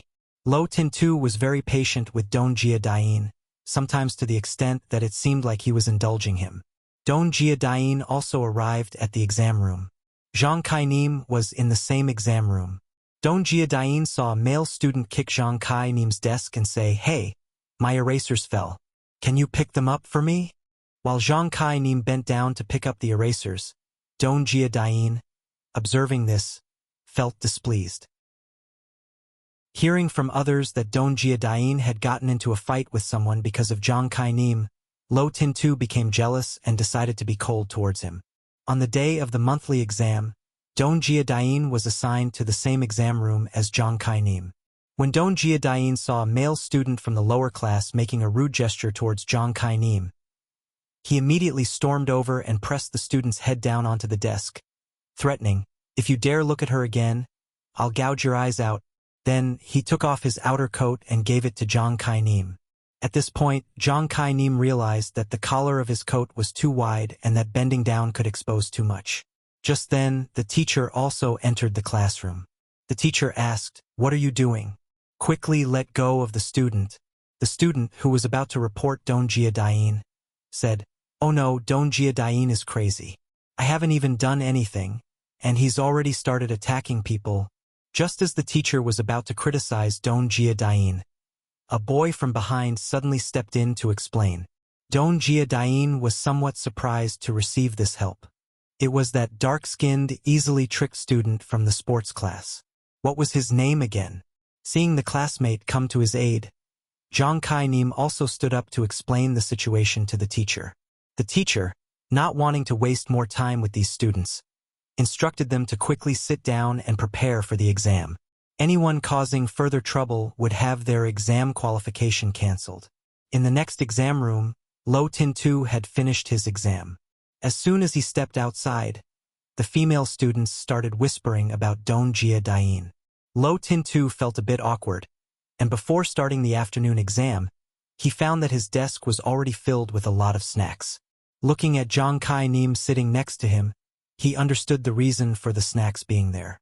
After finishing the exam, Don Jia-dain happily left, thinking that finding Lo Tin-tu to focus on key points was very useful. Many of the questions today were ones he had seen before, so he planned to seek Lo Tin-tu's help later. He was confident that the next day's exam would go smoothly. Don Jia-dain naturally sat next to Lo Tin-tu and was about to ask Lo Tin-tu for help when Lo Tin-tu handed him a stack of exam papers.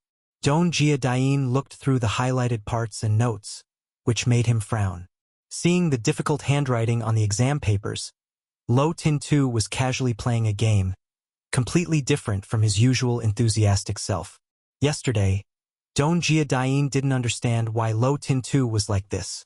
He turned to Tran Viet sitting below and asked, "Who is Lo Tin-tu playing the game with?" Tran Viet told him that Lo Tin-tu was playing with strangers. Don Jia-dain decided to join in and said, "I want to play too." As soon as he joined the game, Don Jia-dain went wild, attacking Lo Tin-tu. Tran Viet, sitting below, watched the scene with confusion. After the game ended, Don Jia-dain still lost to Lo Tin-tu, who had no intention of continuing the game. Lo Tin-tu turned to Don Jia-dain and asked, "How much have you studied?" Don Jia-dain pushed his desk closer to Lo Tin-tu's. Although he did this, he still didn't agree with the way Lo Tin-tu addressed him. Lo Tin-tu wondered, "What should I call you then?" Don Jia-dain finally answered, "Rich Guy K888. The exam was over, and Tong Wai came to invite Don Jia-dain to skip evening self-study and go play games with a few boys. Dong Jia-dain agreed without much thought but needed to go back to the classroom to get his phone. When Tong Wai went to the stadium, Dong Jia-dain suddenly heard the familiar voice of Zhang Kai-nim confessing to Lo Tin-tu. "I've been rejected once already. Back then, you said you didn't know what kind of person you liked. But if you haven't met that person yet, can you give me a chance?" Lo Tin-tu, without hesitation, replied, "Sorry." Zhang Kai-nim left, and Lo Tin-tu turned to see Dong Jia-dain hiding behind and eavesdropping. Dong Jia-dain was caught red-handed and felt embarrassed, especially since he had rejected Zhang Kai-nim twice. Then he scratched his head and asked Lo Tin-tu, "What kind of person do you like? I can help you pay attention to it. I know quite a few people. Do you prefer omega or beta? And does it need to be male or female?" Thinking about Lo Tin-tu, Dong Jia-dain guessed that he might like something a bit more thrilling. So he asked, "Do you like someone who is a bit of a tsundere? I'll keep an eye out for any alpha with that trait." Hearing these strange words, Lo Tin-tu felt exasperated and said he only liked studying. Dong Jia-dain then pictured Lo Tin-tu as a study nerd with his love for academics filling the screen. When Dong Jia-dain returned to the classroom, the homeroom teacher was already there. If he skipped class in front of Teacher True, she would definitely call his mother. With the monthly exam results not yet out, he couldn't take the risk. Dong Jia-dain asked Lo Tin-tu if he could go back to the classroom, pretend to go to the bathroom, and bring his phone outside. Lo Tin-tu asked if he wanted to skip class. Dong Jia-dain explained that it was a way to relax after the monthly exam, and that it would help him improve his study morale for the next day. Currently, Teacher True was in the classroom, so it wasn't convenient for Dong Jia-dain to go in. Lo Tin-tu was reluctant to help him. Dong Jia-dain, not being polite, moved closer and grabbed Lo Tin-tu's sleeve. Lo Tin-tu was stunned by Dong Jia-dain's act of adorableness. He saw Dong Jia-dain clutching his sleeve and shaking it like a child, saying, "Please help me get my phone." Lo Tin-tu didn't expect that Dong Jia-dain, who was usually fierce, could be so aggressively cute when being vulnerable. Seeing Lo Tin-tu dazed and not responding, Dong Jia-dain was disappointed and let go. Just at that moment, Lo Tin-tu reached out to hold him back, saying, "Wait here." Dong Jia-dain didn't expect him to agree so readily and withdrew his hand from Lo Tin-tu's shoulder, saying, "Hurry up. Tong Wai is waiting for me downstairs. He doesn't like to wait." Looking at his hand being brushed off, Lo Tin-tu helplessly smiled and commented on Dong Jia-dain's impatience. The next morning, the results of the monthly exam were out. Dong Jia-dain was shocked to see his ranking, which had improved by over 100 places. Dong Jia-dain was amazed and suspected that there might have been some cheating. Dong Jia-dain insisted that it was his own strength. He took a picture of his ranking and sent it to his mother. She was very pleased with his results and asked if Dong Jia-dain sent the results because he wanted to stay in the dorm. Dong Jia-dain confirmed, yes. He was worried that the teacher might change the seating arrangement due to his significant improvement and quickly went back to the classroom to check. There, Teacher True was directing everyone to change their seats and announced news about the school sports event. Next week, students who wanted to participate should sign up with the sports committee. Last year, our class almost took first place. This year, you must work hard.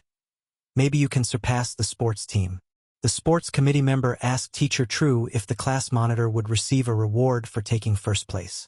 Teacher True confirmed, yes, and if we win, I'll treat the whole class to a meal. Hearing this, the class became excited. Tong Wai, sitting next to Dong Jia-dain, also encouraged him to participate.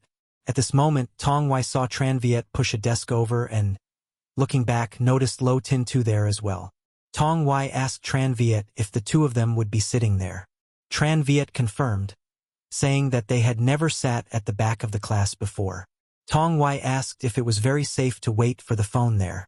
The system, I happily answered.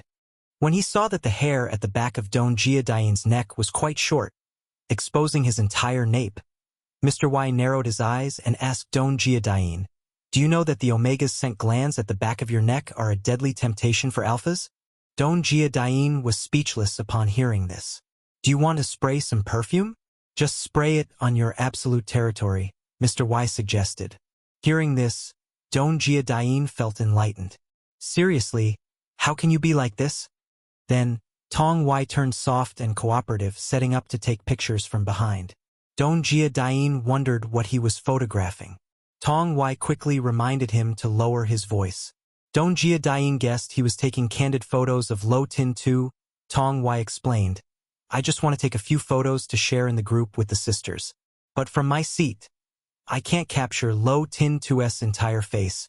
He wanted Dongjia Dain to help. Before Mr. Y could finish his sentence, Dongjia Dain had already refused. He didn't want to be involved in such clandestine activities.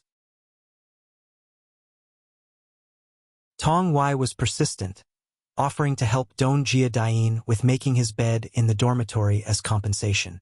Since Dongjia Dain was worried about not being able to move all his things from the 6th floor dorm, he finally agreed, directly turning around and saying, Lo Tin Tu, let me take a photo of you.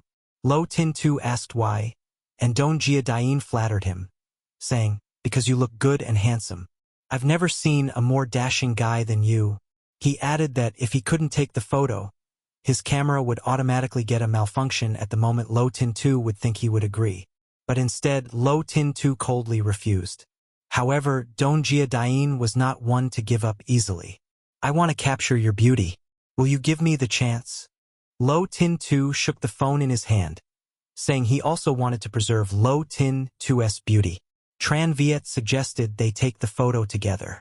A few minutes later, Tong Wai, having achieved his wish, quickly sent the photo of Lo Tin Tu to the group. Upon seeing the photo, everyone in the group was excited. It wasn't a candid shot. It seemed to be a photo taken with someone, with the person taking the photo cropped out. That afternoon, a female student, seeing the photo of Lo Tin Tu and Dongjia Dain, was so excited she screamed, thinking it was a perfect wedding photo. She eagerly wanted Lo Tin Tu to send her the picture. Her boyfriend, standing beside her, was visibly jealous. Dongjia Dain also entered the classroom, and the female student was astonished. She looked at Dongjia Dain and then at Lo Tin Tu, realizing they were a perfect match. At this moment, Lo Tin Tu asked Dongjia Dain if he was going to participate in the relay race. Dongjia Dain, curious, asked how many people were participating in the relay race. Lo Tin Tu told him that right now there were only him and Tran Viet, and they were still short of 2 people. Dongjia Dain agreed to join. He then stepped up to Lo Tin Tu and gave him some candy, saying, This is very good. Did you forget about it before? Thanks for helping me with the focus area. After Dongjia Dain left, Lo Tin Tu opened a piece of candy with some anticipation. Seeing their interaction, a female student nearby asked if he liked sweets. Her boyfriend, standing next to her, was shocked and quickly told her not to say more, but Lo Tin Tu seemed unfazed. It's okay. Don't scare her, Lo Tin Tu said while savoring the candy. In the male dormitory, Tong Wai was helping Dongjia Dain make his bed as part of the condition to repay him. Dongjia Dain had helped Tong Wai with the candid photos. Lo Tin Tu was extremely surprised. Why are you still thinking about Lo Tin Tu? The mischievous people who secretly liked him could line up from the first place to the deputy position next to him. They should give up soon. Tong Wai directly revealed explosive news. I didn't make it, but someone else did. That person even has the class monitor's mark on their body. Dongjia Dain was speechless, and he corrected him. Your dad's mark? Tong Wai also felt this wasn't something the class monitor would do when rejecting someone. Lo Tin Tu had never been soft-hearted and even advised Dongjia Dain not to provoke him. Dongjia Dain felt that the 2 of them were too involved. Do you know where this mark comes from? I used the term, Dad, to exchange for it at the school sports meets opening ceremony. Lo Tin Tu, as the student council representative, was giving a speech. The Omega group under the stage cheered for Dongjia Dain, feeling the speech was quite improvisational. The plagiarism of the old speeches compared with the original version of the advisor's speech had a malicious change. Meanwhile, Tong Wai continued to shake Dongjia Dain and said, If I were at the stadium today, I'd probably die from the class monitor's handsomeness. Dongjia Dain was speechless upon hearing this. At this moment, Dong Wai saw the large screen starting to show videos of students' determination before the official competition. The sports team's representative, as soon as they appeared on screen, spoke unabashedly. Last time we lost because of a minor slip, but we've secured first place in this sports meet. We will ensure that the second place remains firmly in its position. Next, the camera focused on Lo Tin-tu, who was confident but had been suppressed since the basketball game. If they couldn't lift their heads, they would hope to cry at the stadium. While Lo Tin-tu was speaking, Dong Jia-dain's desk was kicked. The camera turned to him, and the host asked if he had anything to say. Dong Jia-dain mentioned Ms. True's promise that if they won first place, she would take the whole class out for a meal. Sister, I want to eat Haitian and Laos. Other students, hearing this statement, were amused. Then, the group began to echo Dong Jia-dain's wish to eat Haitian and Laos. Ms. True reminded the class to be quiet. If you can come in first, we will go out for Haitian and Laos tomorrow night before the competition. Tam Chi Leet noticed a hair stuck to Dong Jia-dain's collar and went to help him remove it. Seeing him fumble for a while, Dong Jia-dain felt a bit itchy and urged Tam Chi Leet to hurry up. At this moment, Tran Viet passed by and saw this scene. Is that Dong Jia-dain? Is he participating in high jump? The person beside him seemed to be Tam Chi Leet from Class 4. It was surprising that the two of them were so familiar. Seeing this scene, Lo Tin-tu immediately felt displeased. Meanwhile, Dong Jia-dain, losing patience, gave Tam Chi Leet a subtle push. Tam Chi Leet, instead of being angry, smiled without care. He then put his arm around Dong Jia-dain's shoulder playfully. Seeing Lo Tin-tu's dark face as he stood still and wouldn't leave, Tran Viet urged him. The 800 meters race is about to start. We should go now. Don't tell me you forgot your own event. Lo Tin-tu responded calmly, I haven't forgotten. Although he turned and left, his expression remained grim. He thought, it's been many days. The temporary mark I left on Dong Jia-dain's body should have faded by now. An alpha stroked the omega's scent glands, which would definitely leave the scent of another person. Just thinking about it, the possessiveness in Lo Tin-tu surged strongly. Luo Tingyu pampered Duan Jiaxian to the extent of asking Chao Hangsang to write a motivational essay for him. As the sports meet officially began, Duan Jiaxian and Luo Tingyu participated in different events. When he saw Xin Zhili teasing Duan Jiaxian, Luo Tingyu became jealous. During the high jump event, Duan Jiaxian made a smooth jump and cleared the bar. Seeing this, Xin Zhili rushed over, wanting to give Duan Jiaxian a hug, saying, My son is really amazing. Duan Jiaxian pushed him aside, saying in disgust, Your pheromones are about to spill out. Xin Zhili confidently smiled. Remember this scent. It's the scent of a father. Seeing this, Duan Jiaxian really wanted to curse him out. At that moment, he suddenly noticed a group of people gathering around a flower bed. He curiously went over to find out what was happening and learned from the female students that Chao Hangsang had accidentally twisted his ankle while fiddling with his phone and might not be able to run the 3,000 meters. Chao Hangsang stubbornly said, It's just a minor issue. At that moment, Luo Tingyu also approached and asked Chao Hangsang how he planned to run with his twisted ankle. If you can finish the race with this injury, the school should give you the award for perseverance with disability and give me your registration number. Chao Hangsang felt uneasy about this. After all, Luo Tingyu had just finished running the 800 meters. The students around also felt this approach was not ideal. Chao Hangsang had to run the 3,000 meters and 1,500 meters, both of which were high-scoring events. Everyone in the class hoped to achieve a high score, but no one was suitable at the moment. At this point, Duan Jiaxian volunteered, I'll run in his place. Just give me his registration number. The female students nearby immediately saw hope. Yes, Duan Jiaxian can run. Chao Hangsang was still a bit skeptical about Duan Jiaxian's claim of taking first place in the 3,000 meters. If I can at least get third place, how well do you think you can place? Duan Jiaxian confidently replied, I'll be first. Before Chao Hangsang could speak, Luo Tingyu had already taken Chao Hangsang's registration number and put it on Duan Jiaxian. Chao Hangsang felt quite aggrieved and called out, Luo Ge and Duan Jiaxian, standing next to him, said, "Sorry, your Luo Ge thinks I'm more reliable. If I help him achieve first place, shouldn't he do something for me in return?" Chao Hangseng thought it was strange. "Isn't cheering for you enough?" Duan Jiaxian said, "That's not enough. Look at the stage behind us.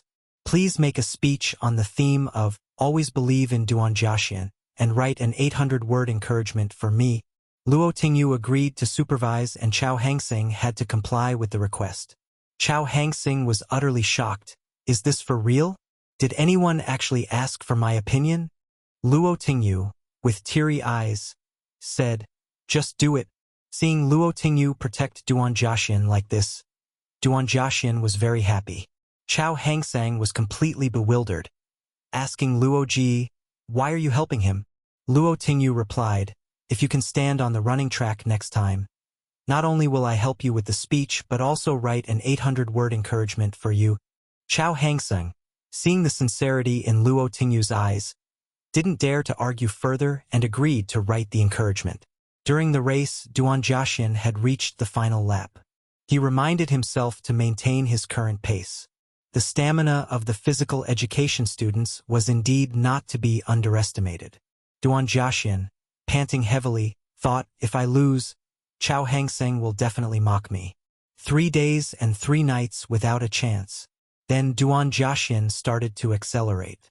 Tong Yi, standing outside, shouted loudly, "Go, go, go!" Chao Hangseng also vigorously cheered for him. Duan Jiaxian pushed forward, saying, "Come on, let's go, you're amazing." Finally, Duan Jiaxian crossed the finish line. Chun Wei anxiously asked, "Who came first?" "I can't see clearly." At this moment, Luo Tingyu quickly approached Duan Jiaxian. Duan Jiaxian took a deep breath and looked up to see Luo Tingyu's smiling face, saying, "You won." Luo Tingyu then added, "If you were a girl, I'd pursue you." This made Duan Jiaxian feel proud and embarrassed at the same time.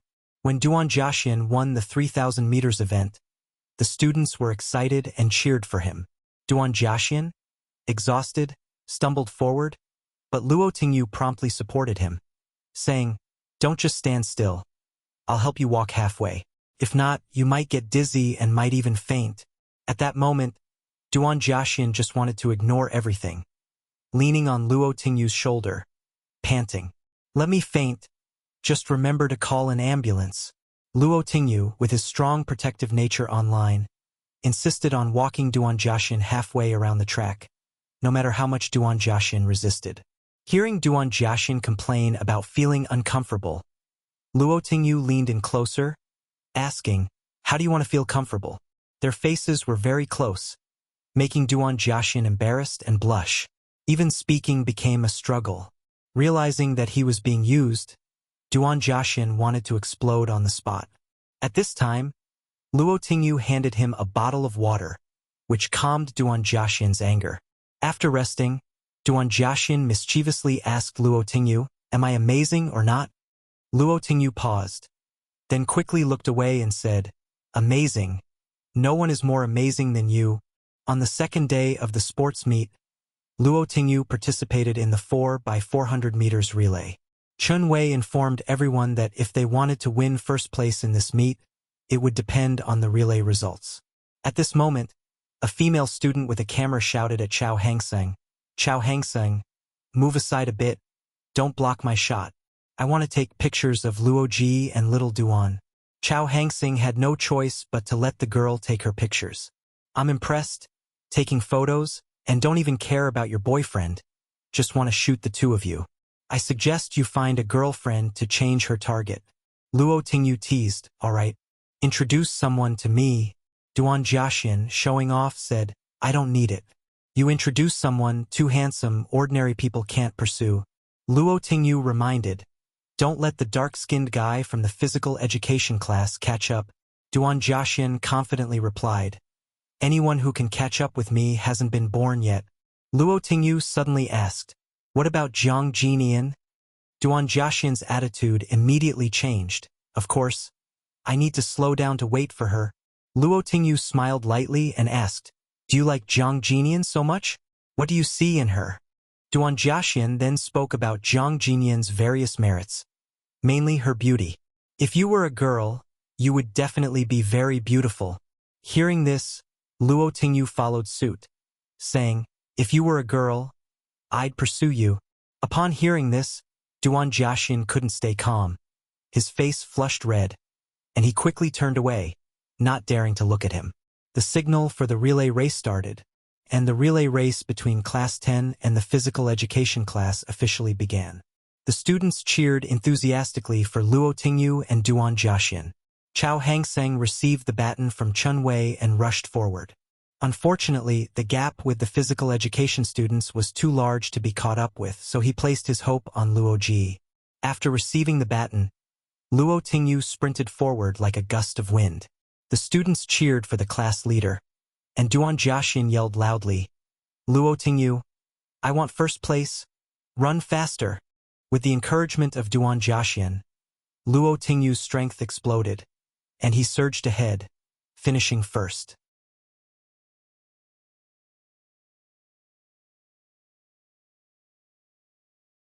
In front of others, Duan Jiaxian's aggressive demeanor seemed to soften when he was beside Luo Tingyu. After the competition ended, Duan Jiaxian happily ran up to Luo Tingyu to praise him for being so impressive today.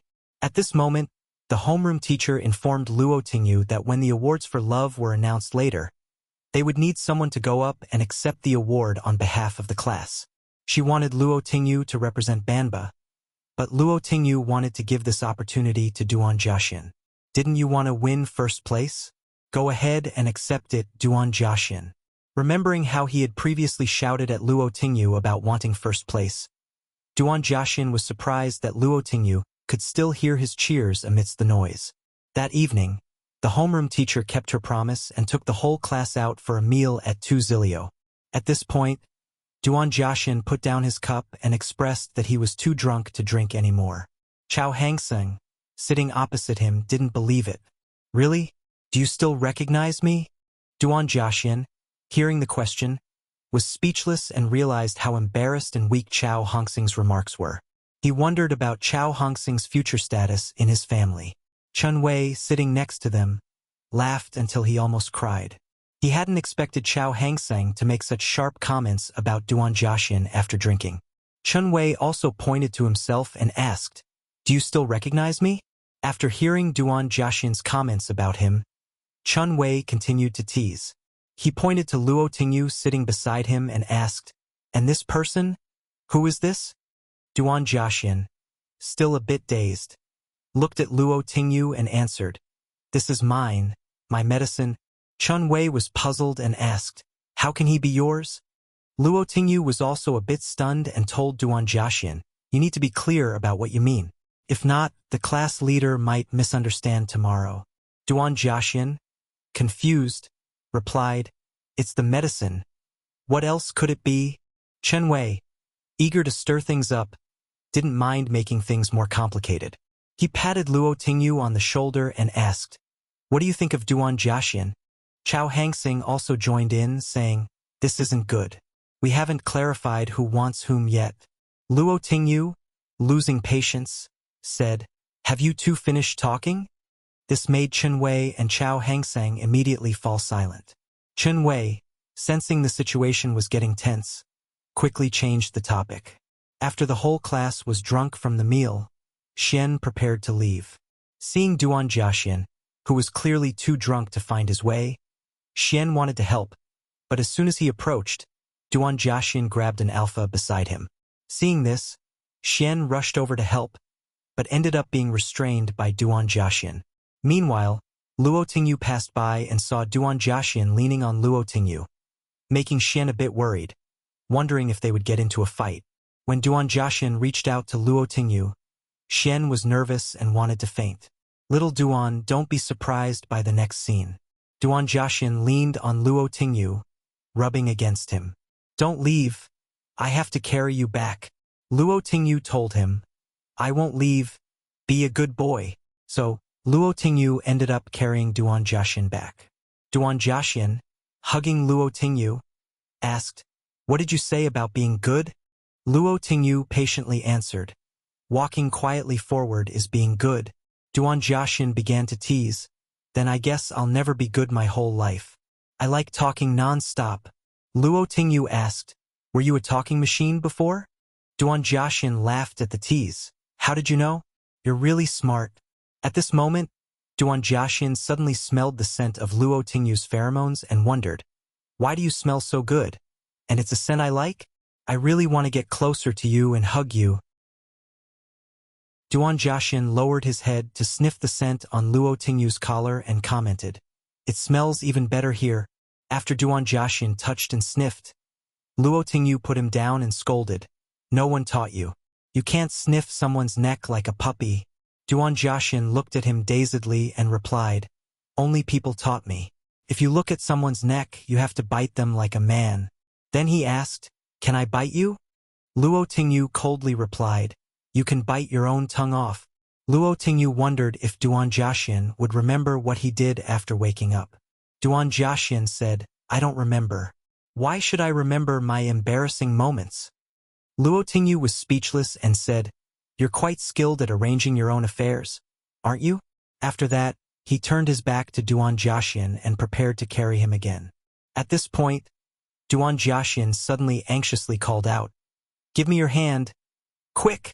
Luo Tingyu extended his hand, which Duan Jiaxin grabbed. Luo Tingyu noticed Duan Jiaxin inspecting his previous injury. Looking at the injury on Luo Tingyu's hand, Duan Jiaxin couldn't help but swallow and then lean down to kiss and lick it like a cat. After licking, he was satisfied and said, it tastes really good, but there's too little. Can I order more? Luo Tingyu was embarrassed by Duan Jiaxin's words. When they returned to the dormitory, Xian quickly came down to greet them and sincerely thanked Luo Tingyu. Before Xian could finish, Duan Jiaxin interrupted, thank you for what? Why are you thanking him? Xian was speechless and laughed a bit. Is there a problem? At this moment, Duan Jiaxin was unhappy and pointed at Luo Tingyu, declaring, I'm telling you, the smile doesn't work. From top to bottom, including the nape of his neck, it all has my name on it. Hearing such shocking words from Duan Jiaxin, Luo Tingyu immediately covered his mouth. Duan Jiaxin, angrily wriggling, said, why are you covering my mouth? Luo Tingyu, why are you eating the apple and the fig tree? Luo Tingyu ignored Duan Jiaxin's fuss and said to Xian, he's drunk, just ignore him. Unexpectedly, Xian's eyes were covered by someone. At this moment, Duan Jiaxin acted like a mischievous child, stubbornly refusing to let Xian see. Seeing this, Luo Tingyu tried to hold back his laughter. Don't look anymore. I swear, I won't even glance at you too. Luo Tingyu proudly said, Duan Jiaxin, let go. I can't see the road anymore, but Duan Jiaxin stubbornly refused. Even when Luo Tingyu threatened to throw him on the ground, Duan Jiaxin remained stubborn. Finally, Luo Tingyu had to remove Duan Jiaxin from his back himself and helplessly asked Xian, does he always act like this when drunk? Xian replied, it's not like this before. Tonight, he clings to you like this. Maybe it's because of the pheromone compatibility. In a drunk state, the class leader's pheromone is a knockout punch for little Duan. Xian stepped forward to take Duan Jiaxin and said, let me handle him. I'll help him back to his room. Xian was a bit embarrassed and said, sorry for the trouble tonight, class leader. Xian sighed with relief. Fortunately, the person with high compatibility with little Duan isn't a bad person. Are all alphas like Luo Tingyu sensitive to scents? Duan Jiaxin was detected by him as soon as he entered the internet cafe to play games. The next morning, after being carried back by Luo Tingyu, Duan Jiaxin caused a scene in the dormitory, saying, he's mine. When the class started, Luo Tingyu noticed Duan Jiaxin sitting dazedly in his seat and then coldly walked past him. Duan Jiaxin was surprised and quickly turned to ask, did you go crazy last night after drinking so much? Luo Tingyu didn't respond, and Xian Yi remained silent. Luo Tingyu just told him that last night he had sat on his back and admitted to being a talking machine. Duan Jiaxin didn't believe this and was then told by Luo Tingyu that he had wanted to bite his pheromone glands. Hearing this, Duan Jiaxin couldn't stay calm and tried to stop him. Stop talking. Let's forget everything that happened. Luo Tingyu didn't continue to bring it up and instead asked Duan Jiaxian if he had taken his medicine. Duan Jiaxian, annoyed, said, "I've already told you, and you're still asking about medicine." Luo Tingyu then threw the medicine in front of him and explained that it was for hangovers. Duan Jiaxian's attitude changed completely. He awkwardly said, "Oh, about that, I should thank you.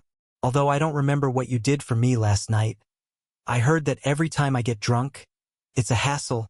Duan Jiaxian smiled at Luo Tingyu and said, "Thank you. Next time, if you get drunk, I'll still take you back no matter how troublesome you are. I won't complain."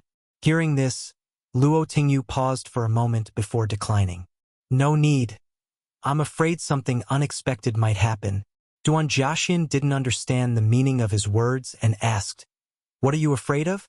Are you afraid I might bite you when you're in danger?" Luo Tingyu commented on how innocent Duan Jiaxian was, suggesting that he didn't even know who was in trouble. That night, while playing games in the internet cafe, Duan Jiaxian suddenly felt a slight headache and wondered if it was because he hadn't been there for a long time. He felt a bit uncomfortable. Xianyi, sitting next to him, mentioned that a class meeting would be held soon and asked if Duan Jiaxian wanted to return to the class. He mentioned it was about the autumn trip. Duan Jiaxian decided to finish the game and go back to class. Even Li Xian, sitting next to him, wondered where their class would be going. Duan Jiaxian ignored him and left him behind in the game. Li Xian, abandoned by his teammates, angrily scolded Duan Jiaxian. Duan Jiaxian wasn't guilty about his behavior.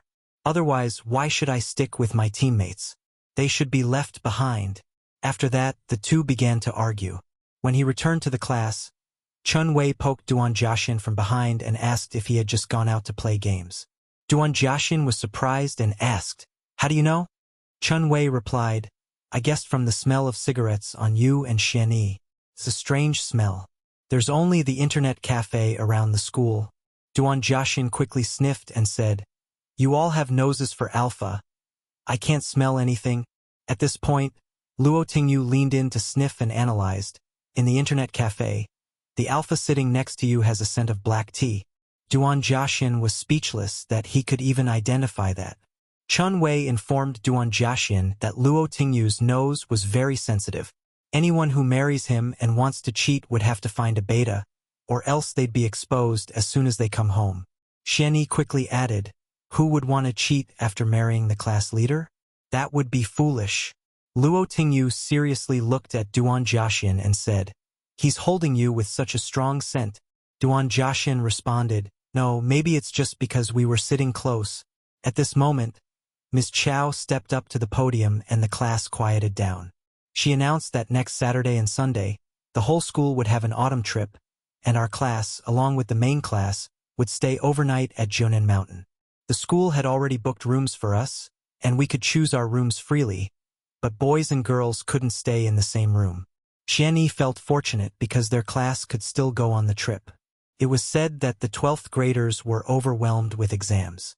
Duan Jiaxian felt that a 2-day, 1-night trip was quite reasonable. Thinking that the previous allergy episode was over a month ago, he wondered if his current discomfort might be due to an allergic reaction. He then asked Luo Tingyu to check if the back of his neck was allergic. Luo Tingyu examined it carefully and replied, "No." He asked Duan Jiaxian if he was feeling unwell. Duan Jiaxian sighed with relief and said, "Just a bit unwell. Maybe due to lack of sleep. As long as it's not an allergic reaction, that's good."